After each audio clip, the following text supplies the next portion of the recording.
Vous avez déjà donné des concerts? Franchement, c'est génial. Pouvoir partager votre musique avec un public, c'est super. Mais savez-vous que tout n'est pas toujours rose et violette? Certaines personnes aiment plomber l'ambiance, parfois même sans s'en rendre compte, de façon plus ou moins grave. Parfois, ce sont juste des petites histoires rigolotes et d'autres franchement désagréables. Vous voulez quelques petits exemples? Eh bien, c'est parti, on se retrouve juste après ça. Bonjour, je suis Ludo, fondateur du site lesfoudupiano.fr et si vous êtes nouveau ici, eh bien songez à vous abonner et à cliquer sur la petite cloche pour être averti des prochaines vidéos. Commençons par celui qui demande de jouer toujours la même chanson. Hey Ludo, tu peux me jouer ma chanson? Alors pour faire plaisir, oui, pas de problème. Hey Ludo, tu peux me jouer ma chanson? Bah, je viens de te la faire là, donc je vais faire plaisir à tout le monde et je te la referai tout à l'heure. Hey Ludo, tu peux me jouer ma chanson? En mettant un gros billet dans le chapeau. Alors à l'époque, j'étais étudiant. Alors qu'est-ce que j'ai fait? Ben, je l'ai rejoué. Mais après, j'ai arrêté. Alors ensuite, il y a celui qui croit que tu as les mêmes goûts que lui, en fait. Hey Ludo, tu peux me jouer Truc-Muche de machin chouette? Bah désolé, mais je ne connais pas. Mais si, tu connais, c'est super. Bah non, je t'assure. Ben, je croyais que tous les musiciens connaissaient machin chouette. C'est la base. Bah non, tu vois, pas forcément. Et quand il a 12 grammes, le spécimen continue. Mais si, tu connais, c'est sûr, ça fait... Et là, on assiste à une super démonstration alcoolisée. Mais ça peut aller encore plus loin. Parce qu'avec 13 grammes, j'ai eu ceci. Attends, je vais te montrer. Alors là, il vient au piano, juste à côté. Il essaye de retrouver les notes de la mélodie, alors qu'il n'a jamais touché un clavier de sa vie. Et il fait ça en faisant... Non. Tu connais? Que du bonheur. Voyons maintenant le truc que je ne supporte pas. Mais alors, vraiment pas. Ceux et celles qui me connaissent savent bien que je suis quelqu'un de très précautionneux. Je prends un grand soin de mes affaires. En fait, je suis du genre à ranger mes ustensiles de cuisine dans leur carton d'origine avec le plastique, le polystyrène et tout ça. Alors, je peux vous montrer, si vous voulez, mon nécessaire à raclette. Il date de mes années étudiantes et on dirait que je l'ai acheté hier. Bref, je suis comme ça, c'est comme ça. Donc je suis hyper maniaque par rapport à mon matériel. Je pète un câble, mais littéralement, quand il me manque un sachet plastique. Alors, imaginez comment je peux être par rapport à un de mes instruments.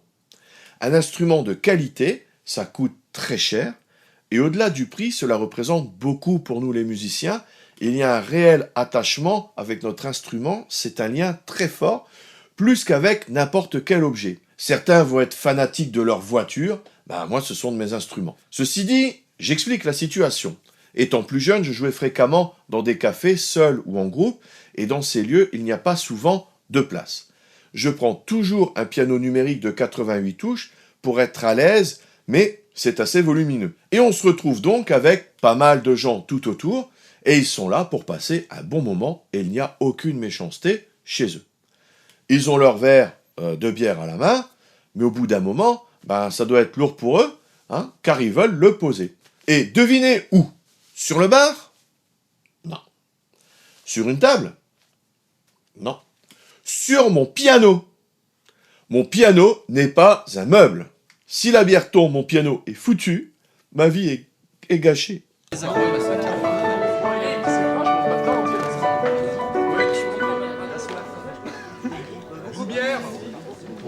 Et même si le verre ne tombe pas, ça laisse une trace ronde dessus. Cela viendrait-il à l'idée de poser une bière sur une guitare ou une batterie? Non. Alors laissez mon piano tranquille, s'il vous plaît. Dans le même genre, j'étais en train de jouer et il y avait des gens autour et je vous jure que c'est vrai. Il y en a un qui enlève son manteau et il le pose sur mon piano. J'étais en train de jouer. Donc le mec, il pose son piano sur les touches. J'étais en train de jouer. C'est pas incroyable ça?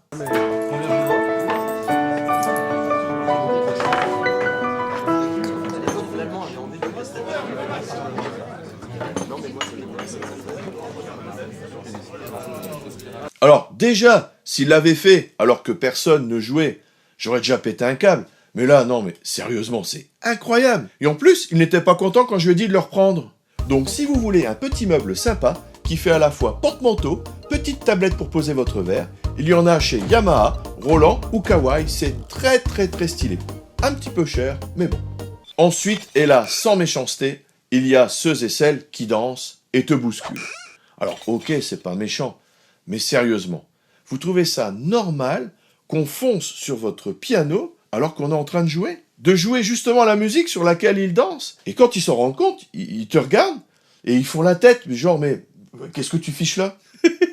Franchement, vous trouvez ça normal? C'est quand même pas un petit peu égoïste ça quand même, non? Passons maintenant au Johnny local. Je ne sais pas pourquoi, mais dans toutes les villes, il y a le Johnny local, celui qui croit chanter comme le vrai. Il se dirige vers le groupe avec ses lunettes de soleil, ses tiags et sa coiffure en arrière. Et il dit « Vous jouez du Johnny? Je vais chanter Gabriel. » Dans ce cas, on fait souvent plaisir, c'est parti, ambiance bœuf. Et là, il part dans son délire, il débite les paroles sans tenir compte des instruments, en chantant faux et pas en rythme. Et en plus, il sort son peigne et il met ses cheveux en arrière entre les couplets. Il chante, il se coiffe. Alors lui, il s'éclate. Hein. Alors, les musiciens se regardent, ils se demandent quand est-ce que ça va s'arrêter. Puis, ouf, ça y est, c'est fini. Au lieu de partir, il fait « Bon, maintenant, on va faire la musique que j'aime. » Bah non, on va s'arrêter là. Hein. Oh bah c'est dommage, c'est justement l'heure de la pause. Ah, on vient de la faire. Ah, ouais, mais là, on doit s'arrêter un moment, tu comprends, j'ai une envie pressante. Il y en a un qui ressemble au Johnny local, c'est celui qui se balade toujours avec son harmonica. Et souvent, je ne sais pas pourquoi, il lui manque des dents. Est-ce par rapport au jeu de l'harmonica? Est-ce que ça permet de jouer plusieurs notes à la fois grâce au trou entre les dents? J'en sais rien. Il vient systématiquement vers le groupe et il dit « On fait un blues en sol ». Alors pour ceux et celles qui connaissent l'harmonica diatonique, celui qu'on achète en premier est souvent celui en do, et on l'utilise pour le blues en sol. C'est à cause du fa bécard, qui est en fait la septième de l'accord de sol, etc., etc. Et honnêtement, on arrive à jouer juste en aspirant et en soufflant dedans facilement. Le problème, c'est que ça lasse quand on fait toujours la même chose. Et comme notre Johnny, il dit « on peut en faire un autre les gars, mais je peux jouer qu'en sol. » Oh, c'est dommage, on n'en connaît plus en sol. Imaginez maintenant une salle de concert. Scène ok, tout va bien. Un monde de fous, c'est génial. Sauf qu'il n'y a qu'une entrée, à l'opposé de la scène. Et quand vous avez fini, il faut bien débarrasser le matériel, le charger, mais pour le faire, il faut arriver à cette fichue porte de l'autre côté. Et elle semble loin, mais loin cette porte. Alors dans ces salles, vous êtes déjà embêté à vous faufiler quand vous voulez simplement aller aux toilettes.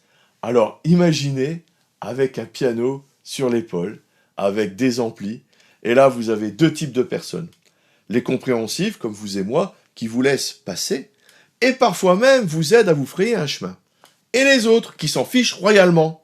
Et comble du comble, ils se fichent de toi. Alors, ils te regardent, ils rigolent, toi avec ton piano sur l'épaule, ils bougent pas d'un poil, et en plus, ils se fichent de toi. Je vais vous finir cette série pour vous parler d'un technicien. Alors, mettons les choses au clair tout de suite. Les techniciens sont des personnes super. Ils arrivent sur les lieux bien avant les musiciens et ils les quittent bien après. Ils transportent du matériel hyper lourd, les sonos, tables de mixage, effets, compagnie. Ils font plein de kilomètres, ils sont à l'écoute des musiciens pour les aider et ils doivent souvent régler des problèmes techniques, parfois complètement insolubles. Dernièrement, j'ai joué dans un endroit où la sono était branchée sur la même prise que le camion de frites. Alors, je suis dans le Nord, et c'était soirée, concert, frites. Alors évidemment, dès que la friteuse se mettait en route, les plombs sautaient. Donc du coup, plus d'électricité sur scène, blackout. Alors, que choisir? La musique ou les frites? Honnêtement, c'est insoluble. Pas possible de passer une bonne soirée dans le Nord sans musique et sans frites. Eh bien, ils ont trouvé une solution, et on a pu jouer quand même. Et je ne sais même pas comment ils ont fait. Alors franchement, c'est pas beau ça? Hein, c'est pas beau ça? Et ce n'est qu'un micro-exemple parmi tant d'autres. Donc, pour les techniciens, respect. Sauf un. Ou deux. Et cela ne s'est pas passé n'importe où, mais à l'Olympia. C'est incroyable, non? J'ai eu la chance d'y jouer une fois en 2005, c'était pour une première partie. Arrive donc la fin de notre prestation, et il fallait remballer tout de suite pour la deuxième partie. Alors non, j'ai pas de rodise. Le piano était branché, donc avant d'enlever le jack, je demande tout haut « C'est bon, c'est coupé, je peux débrancher ?» Ce qu'on fait à chaque fois pour éviter que ça pète. Et j'entends un technicien qui me répond « Ouais, c'est bon, c'est coupé. » J'enlève le jack. Et là, ça a pété. Rien n'était débranché. Et là, je me retrouve avec un jack dans la main, directement branché sur la sono de l'Olympia. Et ça pouvait faire très mal. Le but était de brancher ce jack sur le clavier de celui qui passait après. Donc, je redemande, c'était pas coupé. Est-ce que cette fois, ça y est, est-ce que je peux brancher? Et encore une fois, ouais, c'est bon. Je prends le jack et je le branche. Et là, je vous le donne en mille. Et là, en plus, je me fais insulter. Mais c'est pas possible, il est vraiment celui-là. Cela m'a presque gâché mon plaisir du moment. Pour qui il se prenait celui-là? Alors que j'avais demandé à plusieurs reprises si tout était ok. Donc, les techniciens sont super cool, sauf un qui bossait ce jour-là, en 2005, et je ne sais toujours pas qui c'est, et il ne se vantera pas d'avoir failli faire sauter la sono de l'Olympia.